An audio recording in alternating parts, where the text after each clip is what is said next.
I'm going to hand over to the Future Leaders of Nottingham, and I think I'm handing over to Lucy in the first instance. Hi and welcome to today's Provoke Reasonable Adjustments, a focus on creating an accessible environment, which is brought to you by some of the current Future Leaders of Nottingham cohort.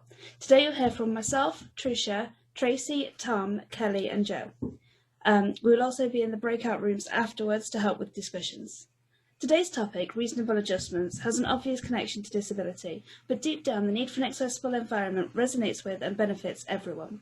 We'll be interspersing our Provoke with verses from a poem called Unreasonable Adjustments by Paul Deemer, who is the Head of Diversity and Inclusion at NHS Employers, and who wrote this poem for International Day of Persons with Disabilities in December 2019. Many people can identify with the poem and this subject, so we thought it appropriate for the nature of Provoke, as awareness of creating an accessible environment not only makes good ethical sense for the purpose of inclusion, but also makes great business sense. I'll now kick us off with the first verse of Paul's poem. So I'm thinking about all the challenges of life, the various precarious definitions and types, the walls, traps and barriers that are waiting for us all, and I ask myself, gently, is it that unreasonable?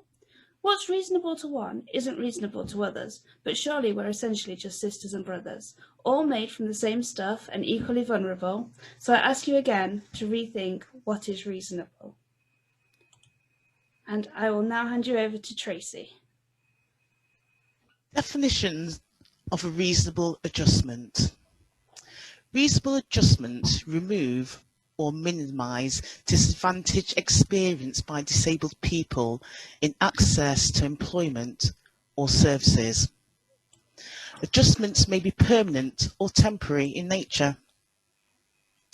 A reasonable adjustment is a specific measure taken to help to enable access.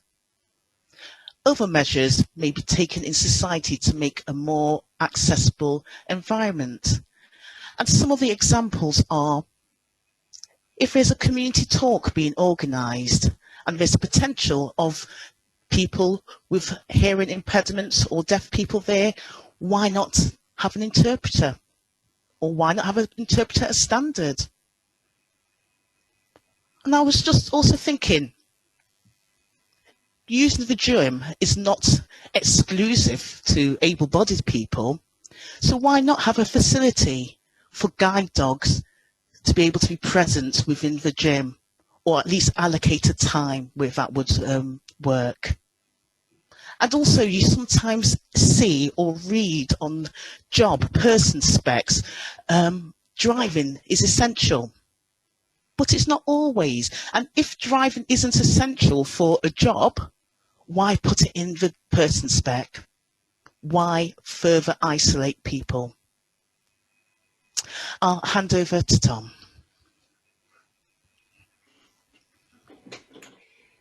In thinking about creating an accessible environment, it is useful to have an understanding of the models of disability shown on the slide. The charity model states disabled people deserve of sympathy and opportunities at charity. The medical model says that disability is a medical problem and that there is little that really can be done about it. And the social model, which I think is most helpful, states disability is caused by the ways that society is organised.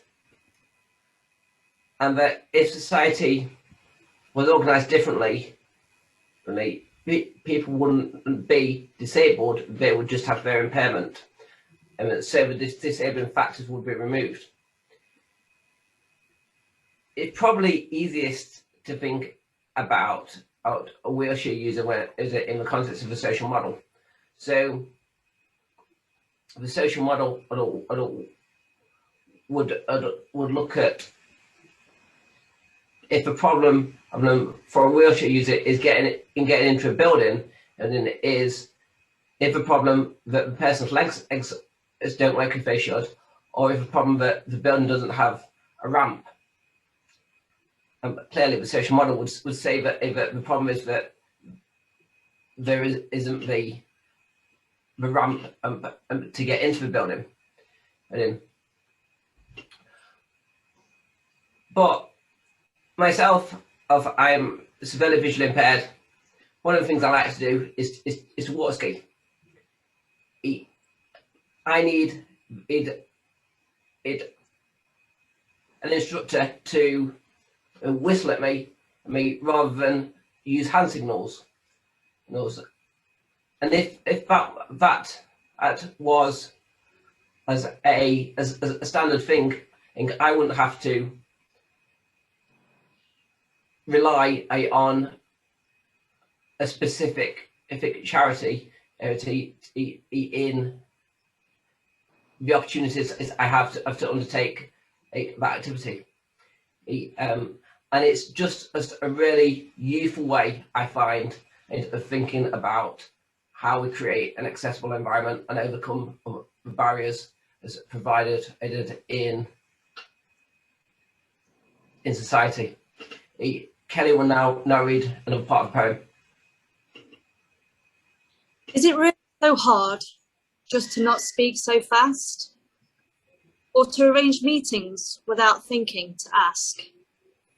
If your colleagues need something that would help them attend, and then they don't have to duck out or even pretend that everything's fine when it's actually not, when everything's cool when it's actually too hot, and everything's rosy when it's actually grey, and the time is just basically a waste of a day.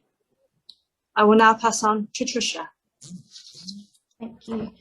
Part of my job is looking at creating an accessible environment. An inclusive design creates an accessible environment for everyone, a lot of which has now been standard to everyday work. So lifts that we use in multi-storey buildings makes things accessible to everybody. Text-to-speech functionalities on phones and computers, handrails that are available everywhere, basic magnification within, again, our phones and any of the Microsoft products. So how can activities be designed to be inclusive for everybody? It's knowing what the disability may be, knowing the people around you, your service users and the wider community, and considering the needs of everybody, whether that disability is visible or not. One of the things, for an example for me, is I suffer from migraines which paralyse me, and that's not something that can be seen, but it is something that is classed as a disability, so it's not always something that's seen in front of you. I'm going to hand you over to Jo for the last bit. What's the point of not thinking about all this stuff? It just builds up walls and makes simple things tough. It just lays down a trap for people to stumble and sets up a barrier for the next person to tumble. So my plea to you now is to have some reflection and think about the feelings that come with rejection, and to think about how you once felt quite excluded, and that time when you wanted so much to be included. These feelings are shared by so many amongst us, by those of all ages, both the oldies and the youngsters.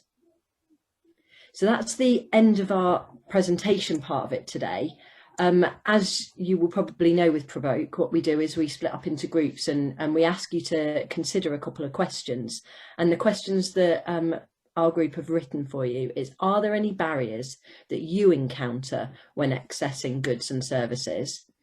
And how could society be better organised to overcome this barrier and therefore create a more accessible environment?